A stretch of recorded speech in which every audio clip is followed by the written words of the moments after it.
Welcome to the company's mysterious meeting. Seems like everyone is puzzled. Are we getting awards? She found that everyone else got promotions and raises. Even the company gifted Zaya Porsche. Talk about crazy. Zaya became obsessed with money, completely forgetting about the victims of OxyContin. Tragic news filled her mind. Desperate men had no alternative but to ask Zaya for help. This was definitely not her job. The doctors met discreetly, as Lisa wanted them to write a fake note to prove the girl's death wasn't drug-related. Perfect script formed in their minds. They blamed all the problems on those addicts. This doctor arrived at Purdue headquarters to commence his publicity campaign, and the crowd erupted into wild cheers. The doctor started sending gifts, trying to get Lisa to meet him at his hotel. What a drama. Subtitles. She was struggling deep within, because she managed to hold on to her very last boundary. These evidences would affect her relations with OxyContin. It's a real thriller. That's right.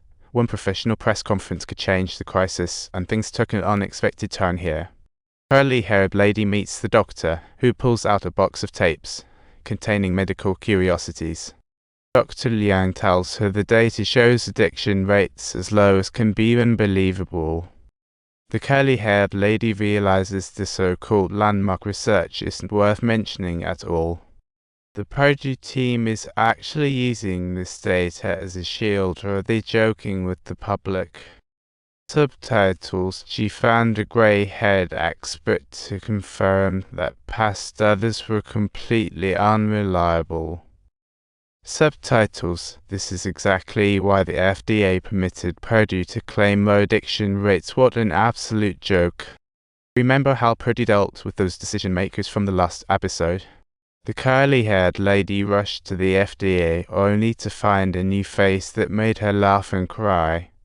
The official responsible for the application wasn't even there, making her want to laugh in frustration. From 2014 to 2000, OxyContin was everywhere in the US. Simply put, the streets were filled with drug-crazed folks. Seeing people sleeping at the wheel, you can't help but shake your head and sigh. What's going on? After all, robbing high-priced drugs is risky. Have they lost their minds? In 2016, OxyContin was pulled off the market, Purdue's power amazed. After 2 years of investigation, the curly-haired lady shed tears for those who died from OxyContin. The fire of justice ignited within her. She pleaded with the prosecutor to support her appeal, but the road to gather evidence was rocky. Trying to sue such a powerful company, with huge backing behind it, what a challenge. How do you prove that the people who died on the streets died because of OxyContin and not other drugs? This is indeed a tough nut to crack. Many had years of addiction, so it can't be blamed solely on OxyContin. Richard was feeling unwell as the conference room erupted into chaos with voices all around. Richard has discerned the crux of the matter. His scheme is to steer public opinion towards a misguided direction. No worries, just by cooperating to combat drug abuse, the problem would be easily solved. Richard was well aware that all this was due to OxyContin's high composition, but he didn't want to admit it. Everything needed data to prove. Richard seemed to have everything under control. Even the high top doctors were treated like golden endorsements, speaking cautiously during interviews. Richard strictly reviewed the doctors' statements to ensure there were no double meanings.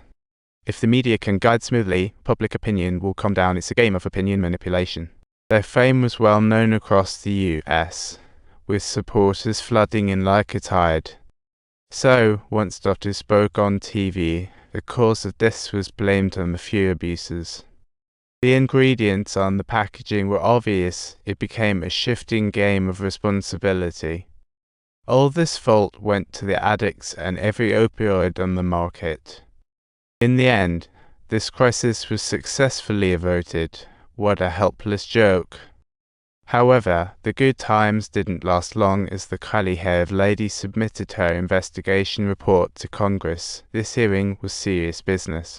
Richard understood the gravity of the situation, pressure crashed onto him like a tidal wave. People in the room hoped Richard could solve the issue as usual, but this time he seemed stumped. He decided to send 3 representatives to the hearing, and now I have a big secret to reveal to all viewers. In 2016, OxyContin was completely banned. Purdue declared bankruptcy, yet somehow the Sacklers remained untouched.